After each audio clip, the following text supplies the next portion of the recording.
Let's move on. Here we go, Jake. We are going to talk about the old school games. Start me off. Tell me what we're doing here. Okay, so as you said, my number one choice on my favorite games was Scrabble. And I gotta say, even though I still love it as an adult, I think one of the reasons I loved it is because this was one of the first games I learned, honestly. I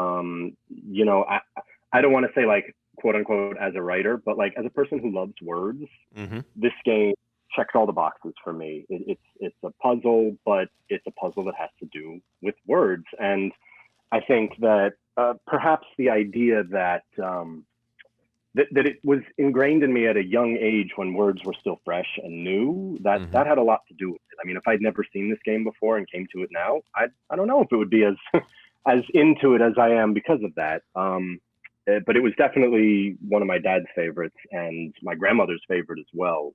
She was a Scrabble champion who would like go around the country winning tournaments. Ooh. And I think it just got passed down through the blood. Really? I didn't know that. That's interesting. And that side of my family is quite wordy and gamey. Way before there was such a thing as like, a hobby.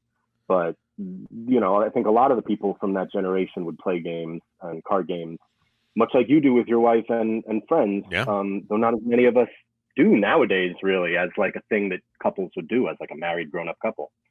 Now, Jake, top of my list is definitely Scrabble. I have seen online videos of Scrabble Grand Championships, and watching the commentators look at a person draw 6 tiles, lay them out on their tile mat or whatever, and instantly, like in 1 second later, he's got he's got onomatopoeia. Oh, let's see if he sees it. Oh, yes, he does. He sees it. Onomatopoeia is going to be a triple word score, and blah, blah, blah, blah, and all this other stuff. I'm like, what is going on? It's like in 1 second they immediately analyze and see exactly what's going on here. It was the most pretty amazing thing that you can do. And you know what? I think any game player in our hobby who can contemplate and do well at some of the games that you love, if they devoted even a tenth of the attention to a game like Scrabble, they'd be masters in like a week. Because honestly, what is it? It's just a lexicon. Like, how many words do you know? That's really all it is. And then it's just about, unscrambling, which I think is pretty low level compared to some of the decoding you would do, even for a game like Yokohama. You're given these random letters and you start on decoding, and you just match that against the words in your brain, and then you're looking for places to put them, and you're looking for places that won't open up spots for the next person. So there's a little bit of, multiplayer solitaire in a way, but it's something that really scratches an itch for me. Like, I can play it on a level of like I'm really trying, and I can play it on a level where I'm totally zoned out. I've been told, and I think a lot of people agree with that. Yeah, no, absolutely. I've been told that to be a really great Scrabble player, the first thing that you have to know, in terms of, you're saying anybody can play competitively pretty quickly, or at least competently pretty quickly. But my understanding is that one of the secrets to good Scrabble play is knowing all the 2-letter words. Because if you do that, then you're not losing. Any decent player does, yeah. Right. How many of those 2-letter words do you know? Because my understanding is that in the 6th edition of the Scrabble Player's Dictionary, there are 107 legitimate legal 2-letter words. That's funny, because while I consider myself a pretty competent player, not only did I not know that number, I don't know off the top of my head how many I have memorized, but I could tell you this. If I see 2 letters in a row, I know if it's a word or not. Oh, there you go. Yeah. Does that help? Like, that's the way my brain works. I don't have a list that I can say, there's this many, or I can like rattle them off to you. But when I'm looking, I know if it's a 2-letter word or not. So I'd say I probably know quite a few of them. That's awesome. All right. A book called Word Freak, which really gets into the tournament play of Scrabble that I would absolutely recommend to anybody who's interested in it. And it's a pretty interesting read in its own right about basically a reporter who wants to get into Scrabble and sort of get into the world of it. And it's really quite a fun book. Gives you a really good idea of the whole world of it. Good to know. Do you are you a Scrabble purist, or is Words for Friends an acceptable alternative? I do play Words with Friends, and I play it mostly because I've tried the Scrabble app, and I've tried the Words with Friends app, and they're pretty much interchangeable. I mean, they made a few differences. Some words are acceptable that aren't in the other one, and you make those additions. There's a few more tiles in one than the other, but it's essentially the same. I would say they're equivalent, and so I don't say that I'm a purist. If you like Words with Friends, then I would just say, oh, you like Scrabble. Right. Okay. Good. Good. Yeah. All right. That's a word game. So that's one of the types of games that we play. Boggle would be the much simpler version. Boggle, yes, sir. Boggle is on my list of let's see, 1, 2, 3, 4, 5, 6, 7, 8. I came up with 8 games from my childhood that definitely define where my gaming, path began, and Boggle is right on that list. Talk to me. Tell me these games. Well, I mean, again, it's a word puzzle where you're just trying to find as many words as you can before the other person. It's got a little bit of a time element, which I don't particularly love.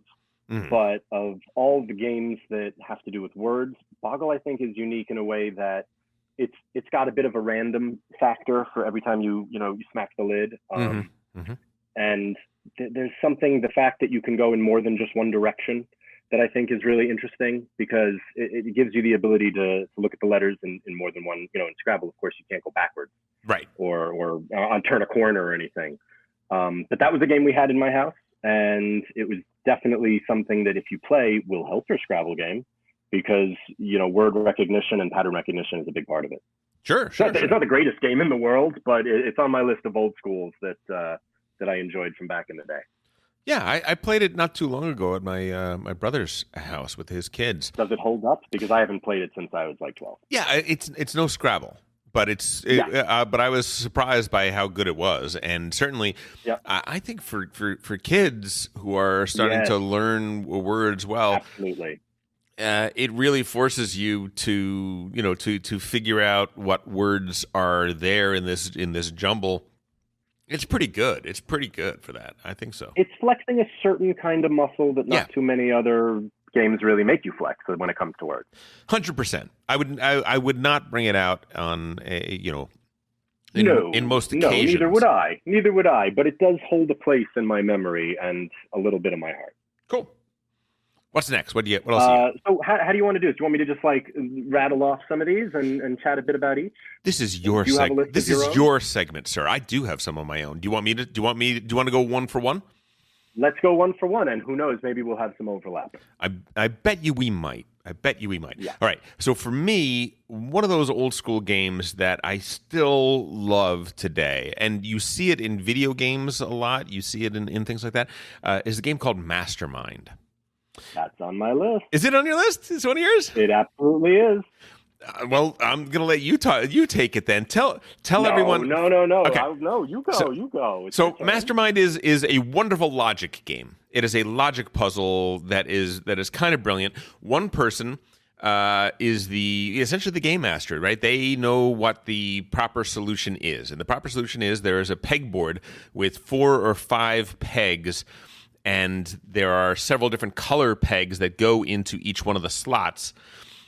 And it is the objective of the guesser to figure out the exact 5-peg sequence of the absolutely of the proper exactly colors. What you said. It's a code breaking game. Yes, it is, and it has a language restriction. It has a communication restriction, which a lot of really good games have.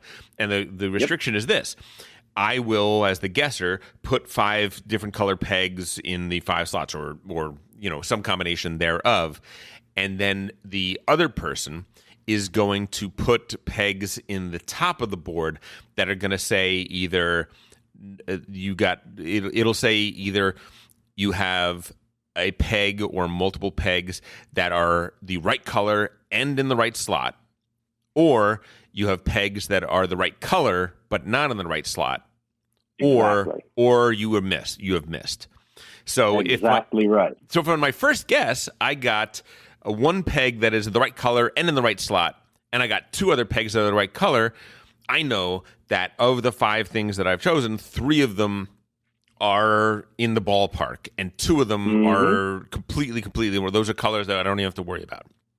Right? Yeah, oh, absolutely. And each guess you make, and I forget exactly how many guesses you get, you have to take a new attempt using the information you had from the last attempt and try and get closer and closer to breaking the code. And it's very, very interesting. The actual logic of it can sometimes be counterintuitive. Like sometimes, yes, it is. Sometimes having a pretty strong inclination that this one is right, I'm not even going to do that one anymore. I'm going to try something else in that slot because I'm trying to gain more information about the proper colors before I start figuring out the locations or something along those lines. That's right. The changes you make are as important as the changes you don't make. Yeah, yeah. I remember playing this a lot as a kid. I had this uncle who wasn't an uncle. I had we all have those. It sounds very eerie the way I just said that. Let me correct it. Let me correct that and just say that my father and mother lived in, before they had me. They lived in an apartment in Brooklyn. And their neighbors were, a lawyer and his wife that were, very eccentric, very cool people. And the lawyer had, got to be very successful, and decided that he was going to build a house out in the Adirondacks. Right? He bought a big plot of land on the side of a mountain, and was going to build his house there. And little known fact, my father was in the Army. He was a combat engineer. He was a demolitions expert. And so my father would go up there on weekends and would blow the hell out of the mountain to clear away all of the rocks and stuff so that he could build his house. And that sounds very therapeutic. Right? Yeah, kind of fun. And then once he built this really, really nice house there, we would go up as a family and visit with him. And it was amazing because he had acres and acres of mountains. And you go up over this hill and down the next ridge, and you can go all the way down to a little mountain river running through it. And he's just like, yeah, go, just knock yourselves out. If you go too far, you'll hit the electric fence. And it's just designed to keep animals away, so you can touch it, it won't kill you. It'll just give you a very uncomfortable feeling. And we love pushing each other into that thing. But it's not exactly Brooklyn. No, but he was a chess master. He was like a ranked chess guy. He was very, very smart. And before, I always saw chessboards all around the house, and I always said I would like to play chess. And he's like, okay, you're not ready for chess yet. And he would bring out Mastermind. And he was like, once you understand this game, then I will start to teach you chess. Nice. Which was cool because it was true. It was figuring out patterns and logic and thinking forward and all that sort of stuff. Deduction. Yes, very much so. Very good deduction game. What's the next game on your list? Okay, so the next one on my list, in no particular order, was Backgammon. Backgammon. Which, if we're going older than old school, this one's like 5,000 years old. I mean, this one goes all the way back to Mesopotamia, if I'm not mistaken. Super ancient game, yes. Super ancient game. And this was one we would play mostly in the summers. This was like a summertime game with, my summer friends, because it was a different group of kids during the school year, during the summer years. And this was a game that this would take many, many long hours spent, poolside, playing this game when we weren't dipping in the water. And it's essentially a counting game. I mean, it's a math game, and it's sort of like a race in a way. You're trying to get your pieces around the board before the other player gets their pieces around the board to their home. And it's simple to teach. You could learn it in 2 seconds. It does have the dice components, of course, but it's also a bit of a gambling game because you've got the doubling cube, and you start making wagers and risks about how well you think you're going to do, which is sort of one of the more fun aspects of the game because you can start to really, take a test of the mettle of your opponent with that, how confident they feel they are. But that was a game we played endlessly, and it's so simple, and yet there is a complexity to it that can be quite enjoyable for someone who wants to put the thought into it. Oh, yeah. I guess this segment is going to be me telling stories to some degree because it's go for it, a lot of these have stories, right? Backgammon was one of my uncle's favorite games. My uncle was my father's brother, William. He was a very interesting character. He was a polyglot. He spoke, I think, 9 languages fluently. And because of that, he was a Chase Manhattan Bank. He was a senior vice president of Chase Manhattan Bank, and he was an efficiency expert. So they would send him around the world, and he would live for 1 to 5 years in a place. And what he would do is he would get that branch of the bank to work exactly the way the Manhattan Central branch of the bank would work, right? He would just whip them into shape. Exactly. And because he spoke the language as well as they did, like a native, he all the usual tricks, like them talking behind his back and all that, none of that would work, right? He understood the culture. He read before he would even go for 6 months. He'd be reading the local newspapers and stuff like that. So he would be up on all that sort of stuff. Really interesting guy. Because he traveled around the world so much, backgammon was actually one of the things that he would play a lot. And he would play because there would be clubs, right? And especially like men's only clubs and things like that where you would go and they would gamble like lots of money on backgammon. Oh, yes. There are professional backgammon players in the world. Absolutely there are. Gus Hansen, one of the great poker players of the last couple decades, began as a high-stakes backgammon player. It's one of these. It's one of these things because what the game really is, it's a betting game, and the way it works is you're rolling these dice, and it's kind of random to some degree as to who has an advantage at a given point. And at a certain point, a person will take the doubling cube and they will turn it to 2. So if you were betting $100 on this game, what I have done by handing you a cube that has a 2 on it now is I've said, I think I'm beating you right now. If you want to, you can either pay me $100 and just concede the game, or we can keep playing, but now we're playing for $200. That's right. And then you keep playing, and the person could lose $200. Or what happens if the dice turn around a little bit and suddenly they're doing better?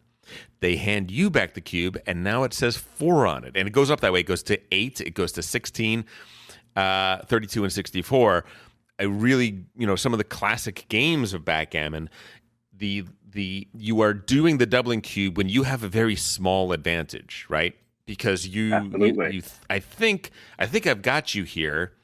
Let's double it now, right? Yeah. And then I think I have the advantage now. Let's double it now. And you get to these huge sums of money that are put on what you assume is a 55-45 advantage that you have in winning the game. Fascinating. Go ahead. No. I was just going to say, once I learned that was what the game actually was, it utterly transformed in front of my eyes. Absolutely. One of the reasons it's on my list, and one of the reasons I loved it back then, is I think this was actually the first game where I understood that a game had rote strategy, and that if you learned those strategies, you were playing at a higher level. Like every other game at that time that I was playing that was sort of silly, there was nothing to keep in mind. You were just sort of going with the flow and seeing what would happen. Yes. But there are moves. There are moves with names, just like there are in chess. And when you start to learn them, it ups your game. Yes, it absolutely does. Though I will say that, like poker, it almost isn't a game if there isn't anything at stake. Oh, absolutely. Absolutely. Otherwise, it's just a counting game. Yes, exactly right. So I 100% agree with that. Yeah. So know that if it doesn't hurt, it's not backgammon. Yeah. Okay, whose turn is it? It's my turn. Me or you? It's my turn now. Though I seem to have more to say about yours than I do about my own. Everyone listening is enjoying it as much as I am. All right. My next game is Pit. Pit is an amazing game from, I think it's from the 1910s or something like that. Very, very old game. It's commodities trading. When I was a young lad, we went into New York City and we went to the stock exchange and saw that. And I thought the stock exchange looked pretty exciting. People yelling at each other and all that sort of stuff. But that same day, we went to the commodities exchange building. And Oh my God. It was like one was, British high tea, and the other was the octagon.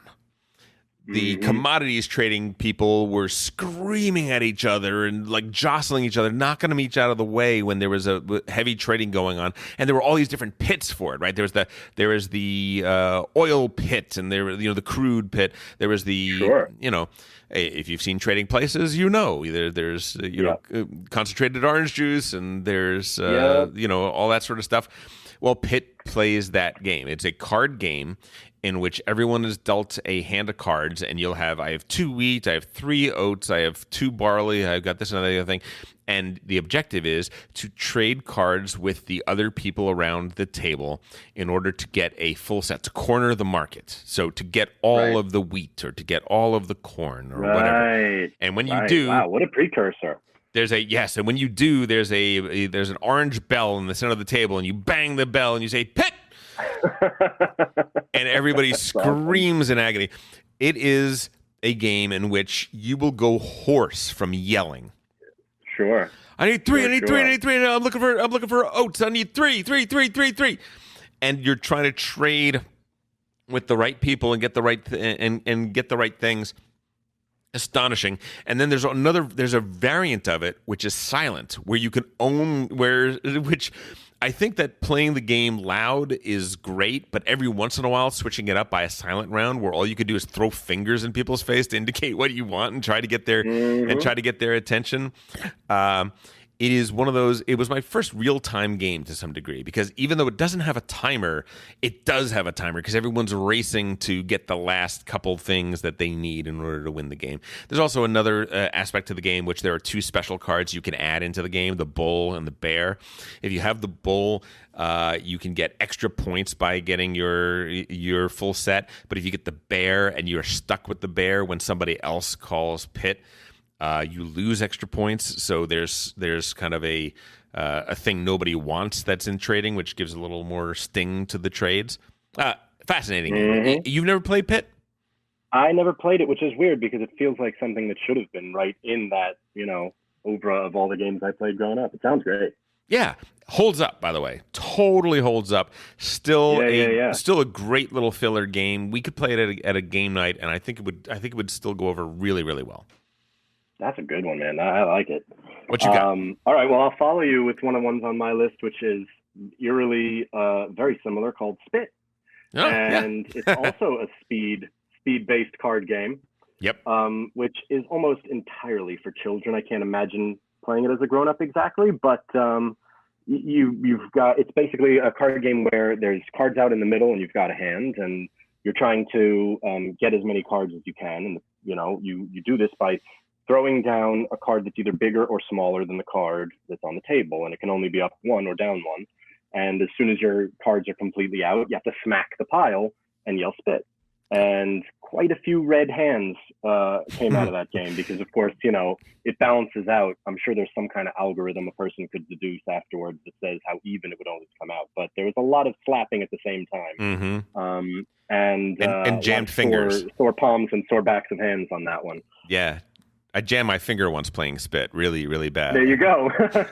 There was a game similar that we played in college called Egyptian Rat Dash that sort of reminded me of that game as a kid, where it was similar but different, but also with smacking, which just gives me this idea of how young we really were in college, because the idea of playing this game as an adult is just beyond me. Now let's call this a playing card game, right? This is a playing card game. There are a lot of different playing card games. Have you played Spit recently? Do you think that it still holds up in comparison to other? I have not played Spit since I was, double digits, like 10, 11, 12, 13, probably not even 13. Gotcha. I don't, So a long time. My guess is that it probably does still hold up. I think that, should we divert for a second and talk about playing card games to some degree? Sure, why not? Okay, have you ever played Cribbage? That's the one with only one time, actually. It was taught to me, and then I never played it again. solid game, still very solid game, like very interesting, good strategy, a lot of thought that has to go into it, very, very solid. Bridge, if you've played Tichu, you have played a very simple version of Bridge to some degree. Bridge is... There's a lot of trick-taking games that I like. Well, similar to Bridge anyway. Yeah. They're all fantastic, I find. Hearts and Spades, both really, really good. Hearts and Spades, absolutely. As Jennifer pointed out, she said there is black spades and white spades, and they have different rules. And by that, she meant racially. There is that the black people play a version of spades that have different rules than the version white people play. Didn't realize that, but then I looked into it and I was like, oh, you know what? Yes, they are. They're fundamentally different games in some ways, but they're both very interesting. Hearts was more my game. I loved Hearts. It was a real battle.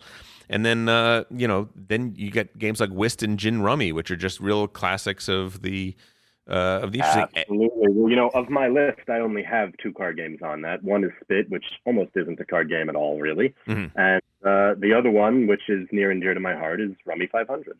Rummy 500. Now, the difference between Gin Rummy and Rummy 500 is Rummy 500 is the one where as you get sets, you lay them down, correct?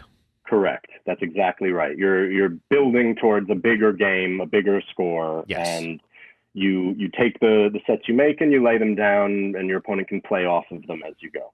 Fantastic! All of them, fantastic games.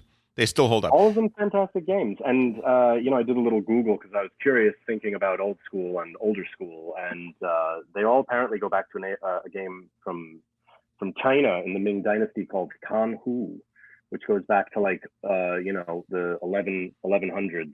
Really? So and I fell down a little bit of a Google hole on that one. The Emperor was super into that one, and apparently, what he plays, everyone plays. But the trick-taking game has its roots way back. Interesting. I didn't know that. That's awesome. Yeah, and Euchre, I think. Euchre and Poker are the last 2 games we should mention in the playing card games, we'll call it, because they all use the same elements to play their games, and they're all great. Poker has been a game that I've played quite a bit of in my life, and very much enjoyed. We had a rather big group of us, the Silver Lake Rounders. It was sort of film professionals, actors, directors, producers, some studio guys and stuff like that.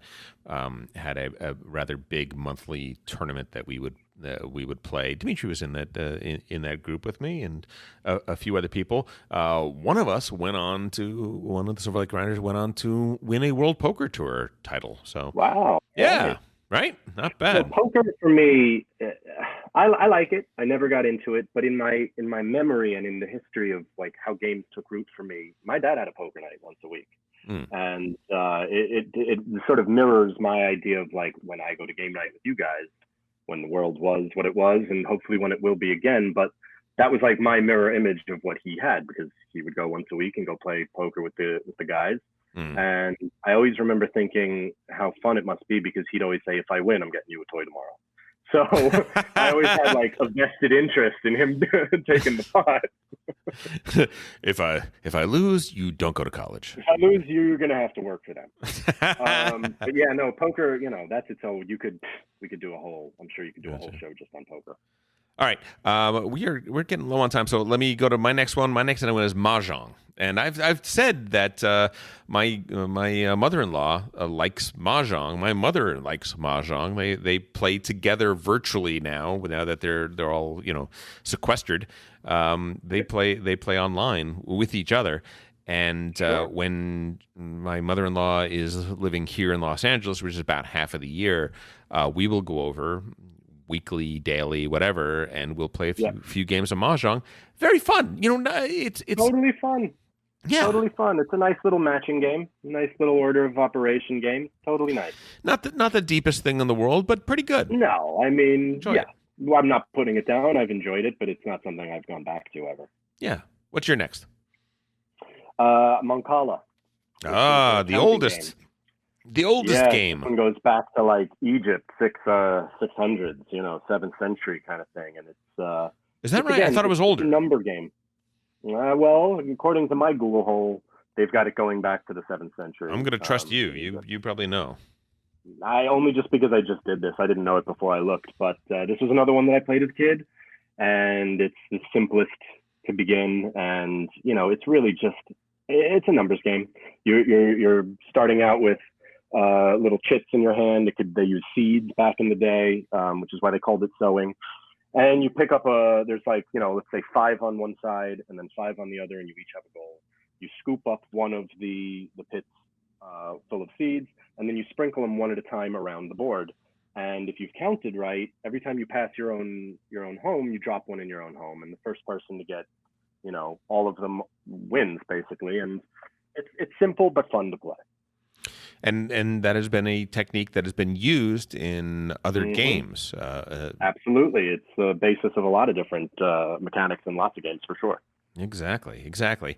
And even though I don't really love it, I will mention Risk as being one of those early men on a map games that brought people into this hobby in various ways. And Axis, and I'll also mention Axis and Allies, because that was the one that said, okay, I think we could do a little bit better than this, and took another step toward what would end up becoming this hobby. Yep. Well, I don't know about you, but I only have one more on my list. So hit it. Close this out? No, you hit that last one, and then we'll end. Okay, sounds good. So my last one is Othello, which is essentially a Go variation. With the board game from like the 70s, where it's area of control. You're trying to take over the board. Each piece has a black side and a white side. And when you get your 2 pieces on either side of your opponent's piece, you flip that one over. And, you watch the board go from black to white, back and forth. And it's about where you put your pieces and trying to surround them. It's essentially a super simplification of Go. Go meets checkers. Probably one of the oldest. Yeah, exactly. But it's a game I played endlessly, and it's a game that I never got bored of for some reason. I don't know. There's something about the ebb and flow of the turns you take and the moves you make that spoke to me in some way. Well, the cascading action of seeing the board change fairly significantly is an attraction. It's a very interesting thing. Yeah, it was a good ground level game that I think kids could enjoy quite a bit. I bet you it would still hold up, if not, as an adult, but for kids of this generation.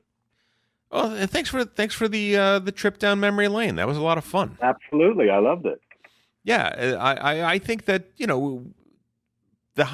I'm happy that the hobby has gone where it's gone. I think that the games that are being made today stand on the shoulder of giants, and they have become better and better and better because of that, because they are iterating off of somebody that iterated off of somebody that iterated off of somebody to make something that is better and better and better.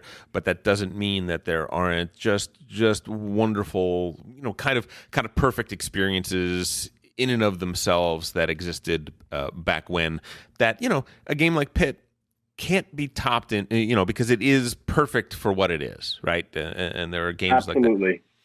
And Backgammon too. I think they're good. Yeah, no, I couldn't agree more, and I think that was really well said. It's exactly right. Everything that we love started somewhere, and some of those origins are still worth taking a look at. Hey, if you enjoyed that video, you very well might enjoy the other videos you now see being suggested to you on screen. Also, we'd greatly appreciate it if you could like, share, or subscribe to our Game Brain channel. Thanks so much.